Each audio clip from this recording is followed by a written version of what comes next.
Hey everybody. Um, I just I went through some really hard stuff lately, and I wanted to share my experience with you in hopes that you won't make the same mistakes I did. You know that saying, you become what you hate. I learned what that means. And even looking back, I'm still not sure what I could have, should have done differently. And maybe the point isn't to do something different, but to be able to get to that point and recognize it and be different. But I got lost from Jesus when I was 18. So 13 years ago. Look at lucky number 13. I got lost 13 years ago. And I got so lost in the world. And I got more and more lost. And more dark. And Jesus let me. He let me go there so he could lead me out. And so I could help people out on my way. I asked him to give me a story that people could relate to so that I could help people. I didn't realize it would hurt like this. I didn't realize what I was asking for. And so last year, right around the end of December, God talked to me. I started reading the Bible as my New Year's resolution in 2024. I realized it was true. And whatever was in there, I had to read it because I knew it was true. I knew the Bible was true. And so I had to read it because I didn't know what was going on anymore. And I knew I was lost. And so I started reading, listening a lot. I do a lot of listening. Not the best reader. And I started learning a lot. And I started trying to practice and apply it into my life. And I started realizing how lost I was. And I started following Jesus. And he was leading me out, leading me home, carrying me home. Well, leading me because I wasn't used to being carried. I'm still not. And I fight a lot because I still want to walk. I want to do things. And I need to rely on God. I need to let him carry me, and I don't even know how because I've been fighting and running and fighting and running for so long. I got so far from home. And he just wants to carry me home. And I just gotta call out to my friends and he'll carry them too. But I can't carry my friends because I'm too broke. I can't even carry myself. But I keep forgetting because I don't understand yet. I'm new to all of this. I'm still trying to figure it out. Still trying to learn. And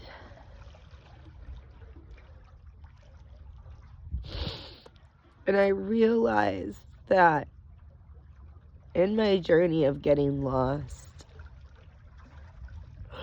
I was looking for love because I hurt so much.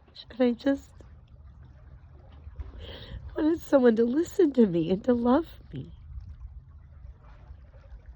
And so I was out in the world looking and looking and looking, and doing all the things the world said love was or is, or where you could find it, or how you could feel it. And I'm an experimenter. I tried a lot of things. I got hurt so much by people that said they loved me, but they didn't even know what love was. And I would let people try, and they would fail and try and fail, and I kept getting hurt and broken and hurt and broken. And I'm like, this isn't it. This isn't. And Jesus has been teaching me what real love is and how love is sacrifice. And so I've been trying to practice love, real love, with my friends because they don't know Jesus like I do. And so I might be the closest thing to Jesus that they'll ever meet. And I still struggle with fear. Because I'm new, and I know I just keep praying, God, fill in the gap. Fill in the gap. Where I keep failing, where I'm not enough, fill in the gap. And I'm like, I just want to love them. But they don't want love. They want what they believe love is. And when you don't give people what they think they want, then they turn on you. You're the bad guy. But they don't even know what they want. I've asked them before. They don't even know. When I try to get them, they don't know. But they don't want it. When I give them real love, they don't want it, because real love doesn't always feel the best.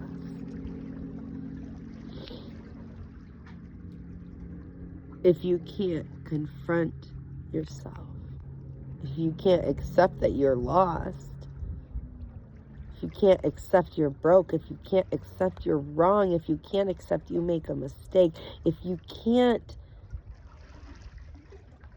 admit it and say, yeah, I messed up. What do I do next? What's the next step? I messed up. What's the next step? What do I do?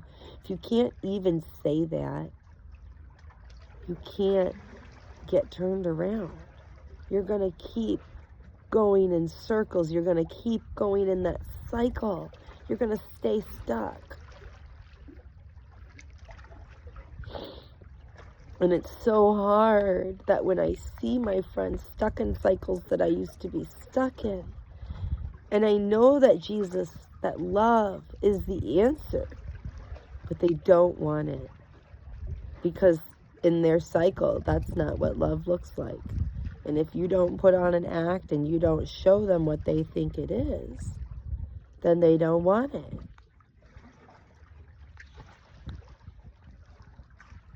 And in my desperation to not lose my friends, I became what I hated. Because I wanted to show them what they thought they wanted. Then they got mad at me. I got mad at me because I became what I didn't want to be. My one friend, he grew up in a very abusive environment.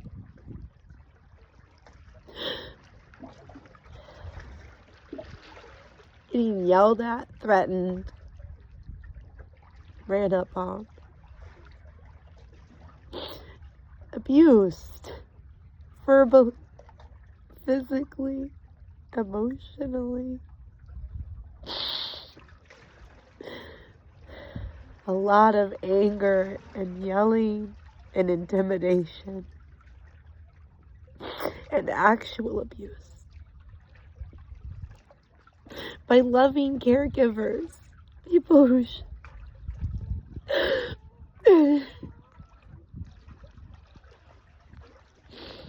and that's the kind of love that my friend was used to. And when I couldn't get my friend to love me, in my desperation, I kept testing and pushing and trying. And I'm like, I had this. We just went to church and it was about flawed reasoning. And asking yourself, am I being honest with myself really? And there was this moment recently. My friend just wasn't understanding me, and I wasn't able to communicate. And I was so angry with myself. I was so hurt. And then I was mad at him for not fixing it because he knew how and he chose not to. And so I let my hurt and my anger and my pain, and I let it boil inside, and I didn't know how to handle it. And so instead of doing what I usually do and I'm stuffing it in, I was like, you know what? I'm going to let it out. If that's what he thinks is acceptable, if that's what he is expecting, then that's what I'm going to give him. I told him I was losing it. I told him the beast was out of the cage. I told him not to push me. I told him how to fix it. He chose not to. He thinks it's cute when I get angry. He thinks it's cute. We'll see if he thinks this is cute. We'll see if he still loves me after this. Because I am so hurt.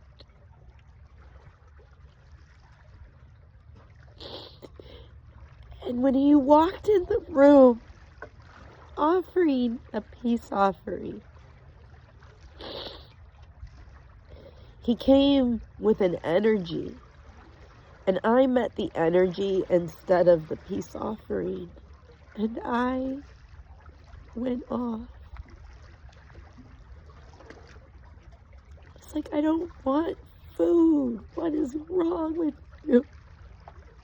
What's wrong with him? What's wrong with me? Here I am yelling and intimidating, doing all the drama things to my friend that I know trigger him,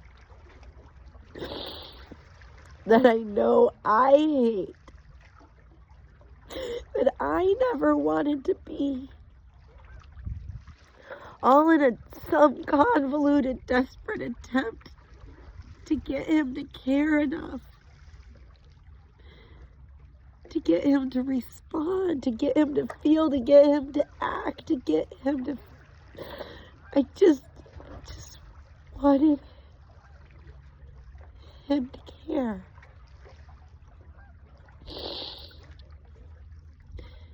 I needed to know he cared because I was so hurt.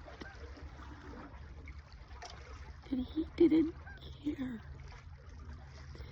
And it hurt more. But he did care. He just didn't know how to show it, and I didn't know how to accept the way that he was offering and the way he was trying. And so instead of meeting him halfway, I became the very thing I hated. The very thing he hated.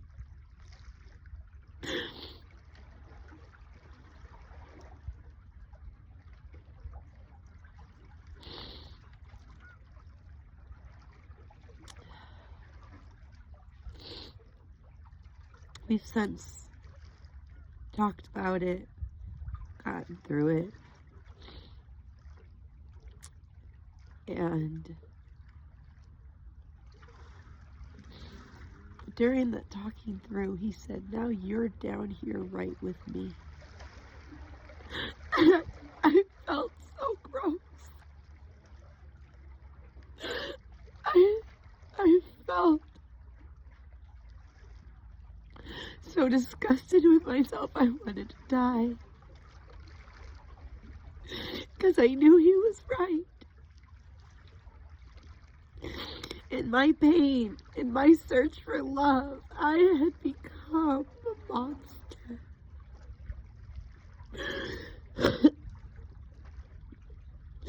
I let my pain turn me dark. I let it turn me evil. I let it turn me mean.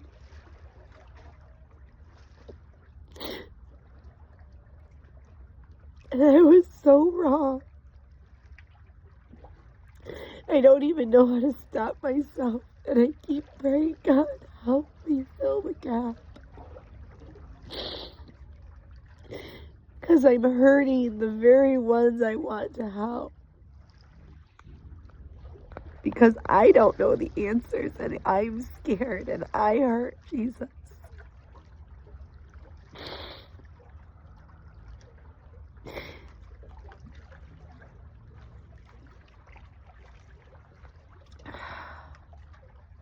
So just be careful. Check yourself.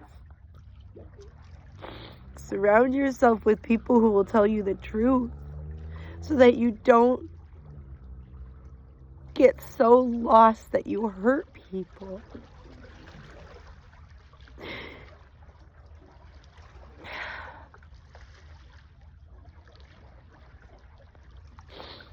Tell yourself the truth, even when it hurts, so that you don't hurt yourself and you don't hurt other people. Praise the Lord that Jesus filled the gap and that my friend forgave me. Well, kind of. Like he said, I'm different in his eyes now. Now I'm disgusting, just like him. That's how he feels. And now that's how I feel too. Because he didn't actually forgive me because he struggles to forgive himself. And so now it's so hard for me to forgive me. And I have to. Because if I can't forgive me, he won't ever forgive me. And he won't be able to forgive himself.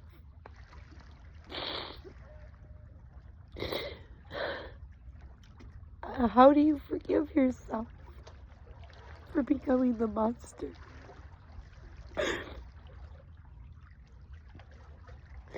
Check yourself before you wreck yourself.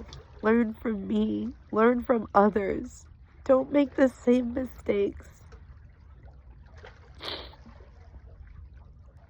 There's this Bible verse, as in water, face reflects face, so one man reflects another. And I realize that's what I do. I reflect people. I reflect what they want to see. It's convoluted. It's twisted. I don't know how to stop because I don't even know who I am. And so I keep turning back to the Bible, back to the truth, because I know I'm broken. So I know I'll make bad choices. I know the people I'm reflecting are broken. They're going to make bad choices. So if I lean on me, my knowledge, my understanding, them, their knowledge, their understanding, it's going to keep ending this way. It's going to keep ending in pain and suffering and hurting and doing the opposite of love. So I need to keep turning back to the Bible, keep turning back to the truth, keep going back to the cross.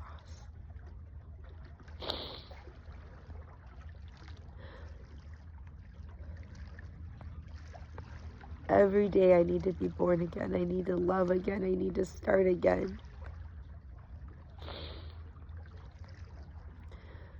Take up your cross daily and follow him. It's about making good decisions.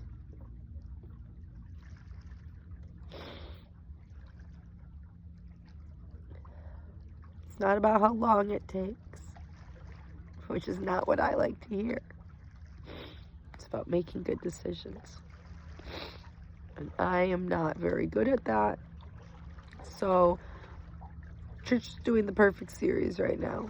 So, hopefully after this series, I'll be better at not hurting people by accident. So, I love you guys, but obviously he loves you more. So have a great day.